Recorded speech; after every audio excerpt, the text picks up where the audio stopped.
2010 میں اسلام آباد میں امریکن ایمبیسی میں ایک شخص انٹر ہوتا ہے اور وہاں پر ان کو بتاتے ہیں کہ 11 ستمبر 2001 کے دن جس شخص نے امریکہ کو ان کی ہی سرزمین پر ہٹ کیا تھا اور جس شخص کو پچھلے 10 سالوں سے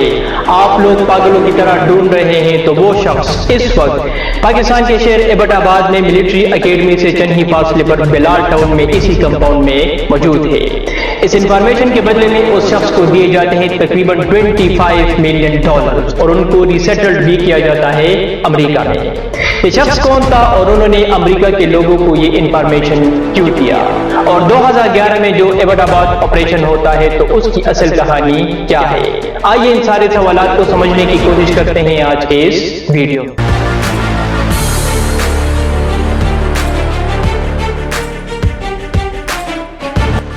2011 میں ایبٹ آباد آپریشن سے پہلے ہم سب کو ایک ہی کہانی بتائی جاتی تھی، اور وہ کہانی یہ تھی کہ 9/11 کے بعد اسامہ بن لادن افغانستان سے فرار ہوتے ہیں اور وہ جاتے ہیں تورا بورا ماؤنٹنز کی طرف، لیکن وہاں سے بھی پھر وہ فرار ہوتے ہیں اور پتہ نہیں کہ وہ کس پہاڑ میں کس کیو میں چھپ گیا تھا۔ According to CIA reports, Osama bin Laden Abbottabad operation سے پہلے اپنے آرگنائزیشن القاعدہ کو امریکہ کے خلاف پھر بھی یوز کر رہا تھا،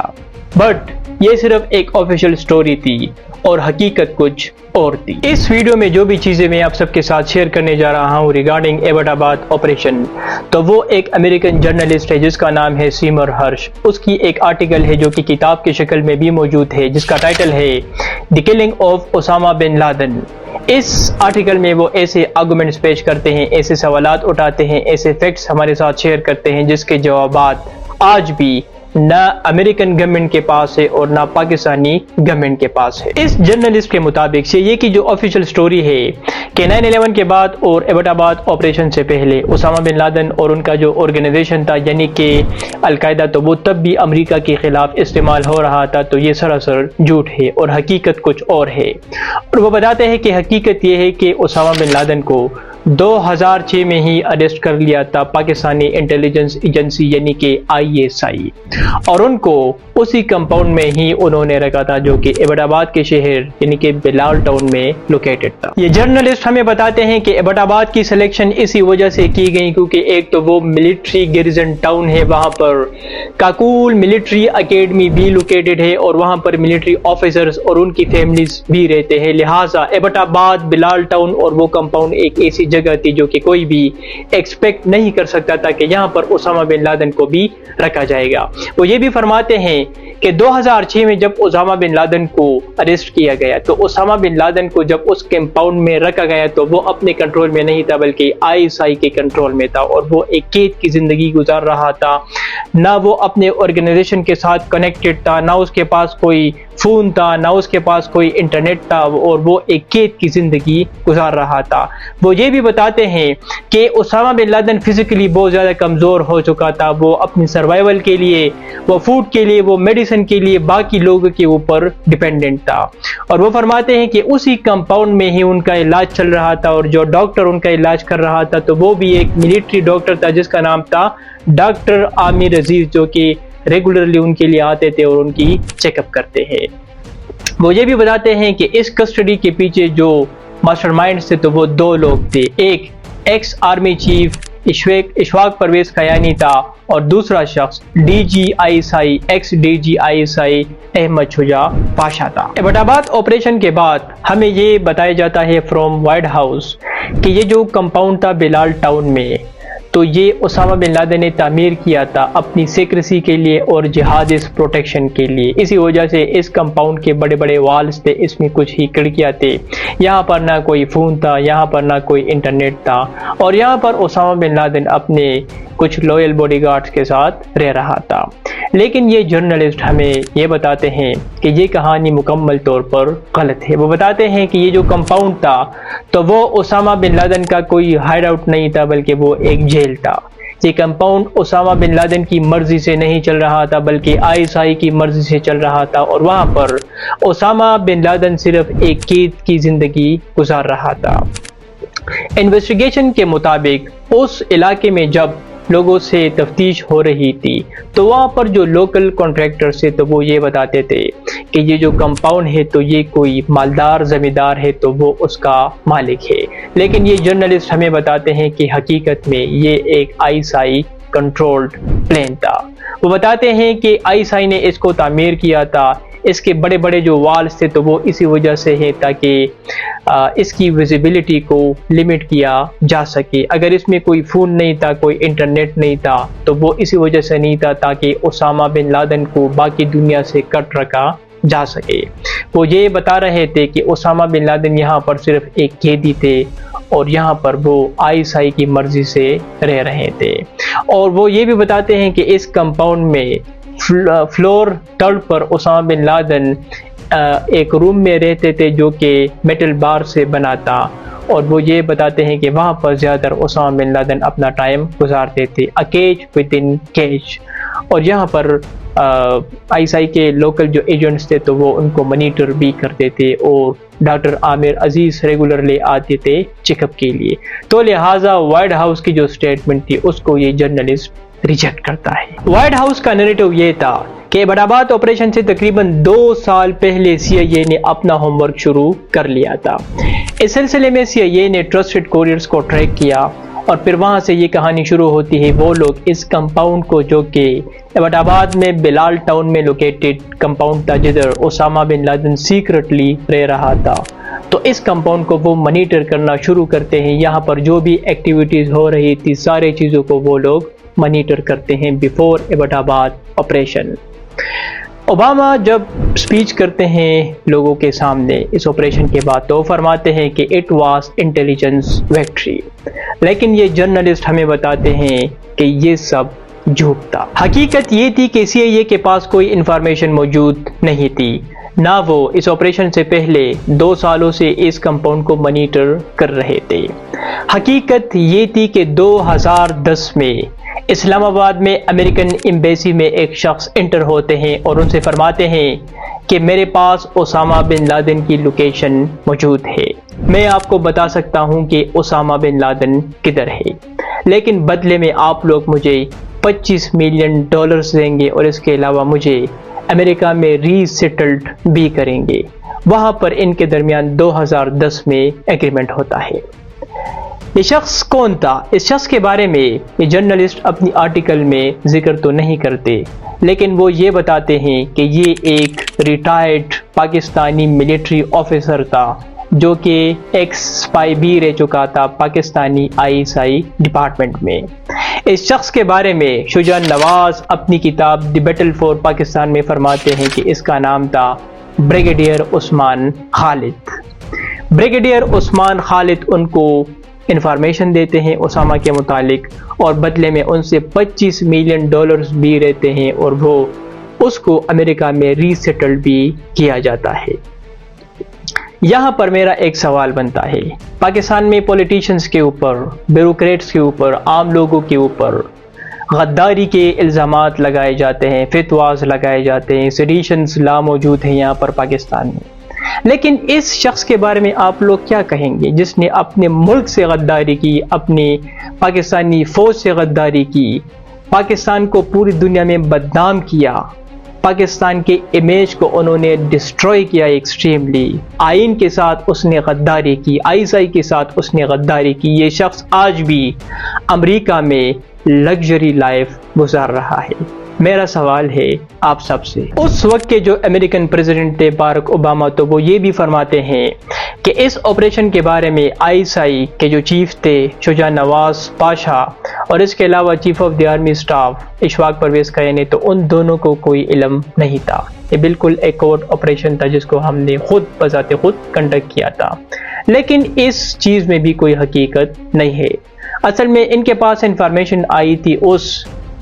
بریگیڈیئر عثمان خالد سے جس کے ساتھ انہوں نے ایمبیسی میں ڈیل کیا تھا، اور انفارمیشن حاصل کرنے کے بعد رپورٹڈلی کہا جاتا ہے کہ آرمی چیف کو بھی کال آتی ہے وائٹ ہاؤس سے، اور ڈی جی آئی ایس آئی کو بھی کال آتی ہے وائٹ ہاؤس سے، اور بتایا جاتا ہے کہ اسامہ بن لادن ایبٹ آباد میں بلال ٹاؤن میں اس کمپاؤنڈ میں موجود ہے اور ان کے پاس انفارمیشن بھی اویلیبل ہے، لہٰذا آپ کے پاس اب کوئی اور راستہ نہیں ہے اور آپ ہمارے ساتھ کوآپریٹ کریں۔ یہ جرنلسٹ فرماتے ہیں کہ آرمی چیف اور DGI کی رضامندی سے یہ آپریشن ہوا تھا، انہوں نے فلی کوآپریٹ کیا تھا US گورنمنٹ کے ساتھ، اور وہ فرماتے ہیں کہ اسامہ بن لادن ISI کی کنٹرول میں تھا۔ اگر آرمی چیف نہیں چاہتا، اگر DGI نہیں چاہتا تھا تو یہ ریٹ کبھی کامیاب نہیں ہو سکتا تھا۔ تو وہ فرماتے ہیں کہ یہ بات بھی غلط ہے کہ ISI کا یا آرمی چیف کا اس میں نہ کوئی رول تھا، نہ ان کو پتا تھا، انہوں نے فلی US کی ہیلپ کی تھی۔ پاکستان نے US کے ساتھ کوآپریٹ اسی وجہ سے بھی کیا کیونکہ اس کے کچھ ریزنز بھی تھے۔ پہلا ریزن یہ تھا کہ یونائٹڈ اسٹیٹ آف امریکہ نے پاکستان کو تھریٹ بھی کیا کہ اگر آپ ہمارے ساتھ کوآپریٹ نہیں کریں گے اس آپریشن میں تو جو بلینز آف ڈالرز ہم آپ کو دیتے ہیں ملٹری اینڈ اکنامک ایڈز میں، اس کو ہم کٹ آف کر لیں گے۔ دوسرا ریزن سعودی عربیہ بھی تھا کیونکہ سعودی عربیہ کو بھی علم تھا کہ اسامہ بن لادن یہاں پر موجود ہے اور اس کے لیے وہ پاکستان کو پیسے بھی دے رہے تھے، لہٰذا اگر یہ چیز ایکسپوز ہو جاتی تو پاکستان کے ساتھ ساتھ سعودی عربیہ کی بھی بدنامی ہو سکتی تھی، لہٰذا ایک ایگریمنٹ ہوتا ہے پاکستان اور امریکہ کے درمیان۔ پاکستان یہ ایگری کرتا ہے ان کے ساتھ کہ ہم آپ کی مدد کریں گے لیکن بدلے میں نہ آپ ہمارے رول کے بارے میں کوئی بات کریں گے اور نہ آپ ہمارے ایڈ کو بند کریں گے۔ یہ ایگریمنٹ ہوتا ہے لیکن بعد میں اس ایگریمنٹ کی خلاف ورزی بھی کرتا ہے یونائٹڈ اسٹیٹ آف امریکہ۔ اس آپریشن کے بعد وائٹ ہاؤس نے یہ بھی کلیم کیا کہ اسامہ بن لادن کی آئیڈینٹی کنفرمیشن کے لیے انہوں نے ایک فیک پولیو ویکسینیشن کمپین کو لانچ کیا جس کو لیڈ کیا ڈاکٹر شکیل افریدی نے۔ ڈاکٹر شکیل افریدی نے اسامہ بن لادن کی DNA کو حاصل کیا جس کو ہم نے اسامہ بن لادن کے ساتھ میچ کیا اور اس کے بعد ہم نے یہ آپریشن لانچ کیا۔ لیکن یہ جرنلسٹ بتاتے ہیں کہ اس چیز میں بھی کوئی حقیقت موجود نہیں ہے۔ کس طرح آپ fake polio vaccination campaign launch کر سکتے ہیں اور کس طرح ڈاکٹر شکیل افریدی کو ہائر کیا گیا اور کس طرح اس کی ایکسیس ہوتی ہے اسامہ بن لادن کی طرف، جبکہ اس کمپاؤنڈ کو مکمل طور پر مانیٹر کیا جا رہا تھا، وہاں پر ایجنٹس موجود تھے، وہاں پر کوئی سوال نہیں کر سکتا تھا، وہاں پر کوئی جا نہیں سکتا تھا، تو یہ کس طرح پاسبل تھا؟ تو فرماتے ہیں کہ DNA کی جو ٹیسٹ تھی، DNA کو حاصل کیا تھا وہ جو ڈاکٹر تھا ڈاکٹر عامر عزیز، جو کہ ایبٹ آباد میں ایک ریسپیکٹڈ آرتھوپیڈک سرجن بھی تھا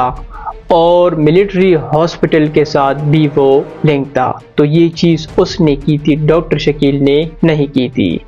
لیکن یہ فیک ویکسینیشن اور ڈاکٹر شکیل افریدی کو اسی وجہ سے سپریڈ کیا گیا کیونکہ اگر ڈاکٹر عامر عزیز کی بات آتی تو پھر اس میں ملٹری کا رول بھی آ سکتا تھا، اس میں ISI کا رول بھی آ سکتا تھا، تو اس چیز کو کور کرنے کے لیے یہ ویکسینیشن کا یہ ڈرامہ رچایا گیا۔ 2006 میں جب پاکستان نے اسامہ بن لادن کو اریسٹ کیا تو اس جرنلسٹ کے مطابق پاکستان کے پاس کوئی جواز موجود نہیں تھا کہ وہ اسامہ بن لادن کو ختم کرے۔